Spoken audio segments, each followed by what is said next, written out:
It was exactly 8:47 p.m. on a quiet Tuesday evening when the atmosphere in La Bella Bistro shifted without warning. Lila Carter, a 7-month pregnant African-American woman, sat in a secluded corner, fidgeting with her phone. Her designer gown shimmered under the dim chandelier lights, but her discomfort was unmistakable. Every glance from other diners felt like a weight pressing down on her. Every whisper seemed to echo in her ears. Her hand instinctively rested on her swollen belly, feeling the gentle, reassuring kicks of the baby within, a small comfort in an otherwise tense moment. Across the restaurant, a waitress named Hannah Blake, 26, pale-skinned and restless from a life of financial strain and disappointment, watched Lila with a sharp, judgmental eye.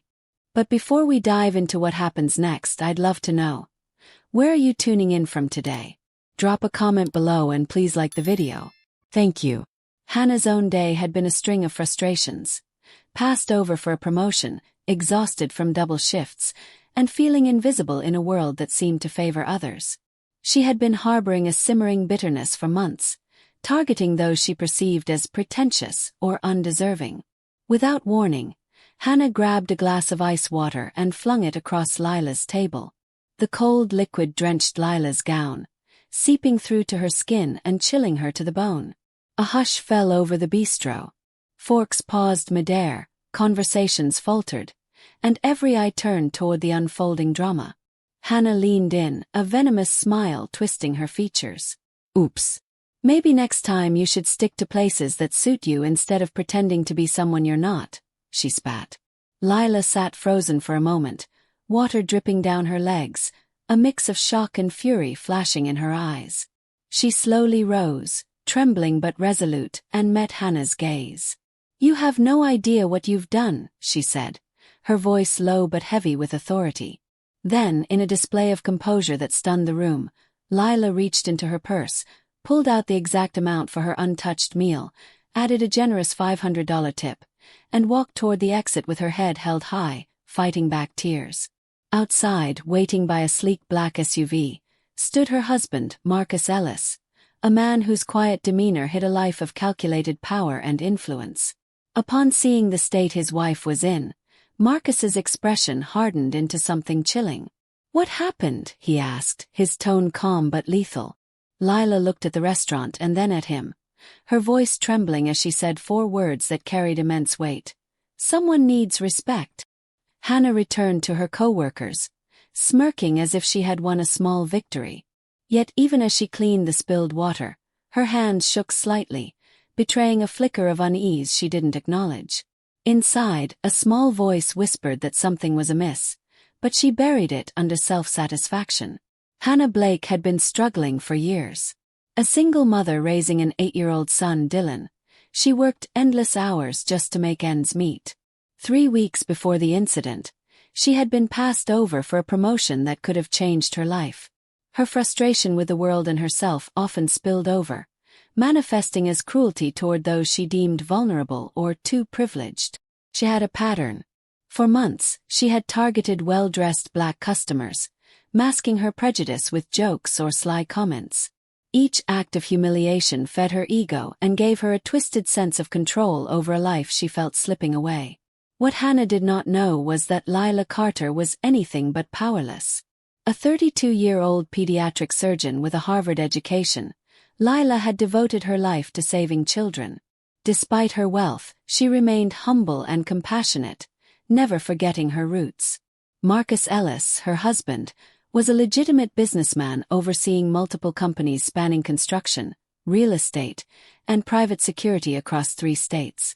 Whispers often surrounded his deeper connections, hinting at a hidden world of influence and subtle power. Hannah celebrated her perceived triumph, posting about it on social media, her ego swelling with likes and comments.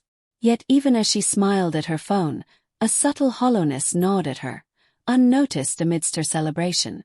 Meanwhile, Marcus had begun quietly gathering information, mapping out every connection, every vulnerability, every thread in Hannah's life. While Hannah reveled, Marcus's resolve was unwavering. He understood that the attack was not merely an insult, it was a potential threat to his wife and unborn child. The stress from the incident had sent Lila to the hospital with early contractions that very night. Marcus's fury simmered beneath a composed exterior. Using his network, Marcus discovered vulnerabilities in Hannah's life. Her ex-husband owed money to dangerous loan sharks. Her mother required life-saving medication, far beyond what Hannah could afford. Her son needed surgery she could not cover. Marcus quietly positioned himself to ensure that every move would be strategic, precise, and legally unassailable. Hannah had assumed power over someone weaker, but Marcus's patience and resources were unmatched. 3 weeks after the incident, Hannah's life began to unravel in ways that seemed coincidental but were meticulously orchestrated. Her hours at the bistro were cut drastically. The viral video of her attack caused high-profile clients to cancel reservations, and the restaurant lost thousands of dollars. Her rent mysteriously increased. Car insurance premiums skyrocketed. Debt collectors became relentless. Every day, Hannah faced a new challenge that chipped away at her stability.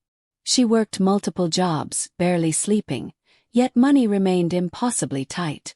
Her mother's medical needs grew more expensive, and her son's health deteriorated. Each setback compounded, leaving Hannah drowning in despair. She blamed the world, the restaurant, and fate, but never herself. Meanwhile, Marcus observed from a distance, carefully ensuring that every move aligned with his overarching goal: justice for Lila, without crossing legal or moral boundaries that could backfire. The tipping point came when Hannah's son, Dylan, collapsed at school with a severe heart condition. The emergency room confirmed the need for immediate surgery, costing $68,000, a sum Hannah could not possibly secure. Desperate, she sought help, guided by Dr. Matthews, a compassionate pediatric surgeon, who suggested she approach Marcus Ellis, whose foundation occasionally assisted families in dire circumstances.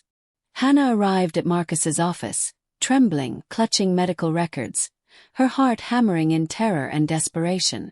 When Marcus entered, the realization hit her like a freight train. He was Lila's husband, the same man whose wife she had humiliated. Marcus's presence was calm yet terrifying, radiating controlled authority. "You're Hannah Blake," he said evenly. "The woman who attacked my wife. Do you understand the gravity of what you did?" Hannah's pleas came in broken, desperate gasps. "Please, my son, he's innocent. I know I was wrong. I'll do anything." Marcus listened, expression unreadable. He understood her desperation but did not waver in holding her accountable. He offered to fund Dylan's surgery, but only after Hannah fully comprehended the consequences of her actions and the lessons she needed to learn. Lila entered the office to witness Hannah's complete breakdown. Tears, apologies, and confessions poured from her as she admitted her hatred, prejudice, and misguided actions. Lila, initially furious, saw the genuine fear and remorse in Hannah. Though she had every right to retaliate, compassion guided her decision. "Do you see what your actions almost cost?" Lila asked, voice firm yet calm. "I was carrying a child. You could have caused irreparable harm. Do you understand the weight of that?" Hannah nodded, sobbing, the realization sinking in. She had tried to assert power through cruelty and almost destroyed an innocent life. The raw magnitude of her mistakes left her shaken to the core. Marcus, silent but watchful, allowed the lesson to unfold organically. Hannah experienced her first taste of true accountability, facing consequences directly linked to her actions while also seeing the mercy offered by those she wronged. Dylan's surgery was successful. The crisis forced Hannah to confront not only her prejudice but the ways in which she projected her own struggles onto others. Lila and Marcus guided her through a path of genuine restitution and personal growth, helping her channel her remorse into meaningful actions. Over the following months, Hannah worked tirelessly to reform. She publicly apologized, not from legal obligation but from deep, transformative remorse. She engaged in diversity programs, assisted vulnerable families, and mentored new staff, teaching empathy, respect, and kindness learned the hard way. The change was profound. From a woman defined by bitterness and small-minded cruelty, Hannah became someone capable of generosity, empathy, and awareness of her past failings. Her interactions with Lila and Marcus evolved into relationships built on mutual respect and understanding, forming a cycle of healing rather than vengeance. Half a year after that fateful night, Hannah stood in Bella Vista, the same neighborhood where her journey into hate had begun. Lila and Marcus arrived with their newborn daughter, Isabella. The tension of the past lingered, but it was replaced with cautious optimism. "Welcome," Hannah said, voice steady, eyes bright with humility and gratitude. She had become someone worthy of trust, respect, and compassion. Lila and Marcus observed her transformation, seeing a woman who had endured the full consequences of her actions and chosen redemption over bitterness. Hannah's lesson extended beyond herself. She now taught empathy to others, emphasizing that respect, understanding, and love were more powerful than hatred and revenge. The incident that once seemed a tragic confrontation had grown into a story of accountability, redemption, and the enduring impact of mercy. The final reflection underscored the story's core. Hate destroys everything it touches, but forgiveness and personal transformation can create a ripple effect far beyond any single moment. Hannah Morrison's journey demonstrated that even those who fall the deepest can rise through the courage to face their flaws, accept responsibility, and actively choose to become better. The cycle of prejudice had been interrupted, replaced by compassion, understanding, and genuine human connection. For Lila and Marcus, it was a testament to the strength of patience, justice, and mercy. For Hannah, it became a lifelong commitment to using her experience to uplift rather than destroy. If this story moved you, don't just scroll away. Support us so we can share more powerful stories that touch hearts and inspire change. Hit that subscribe button like this video, and share it with someone who needs to hear this message today.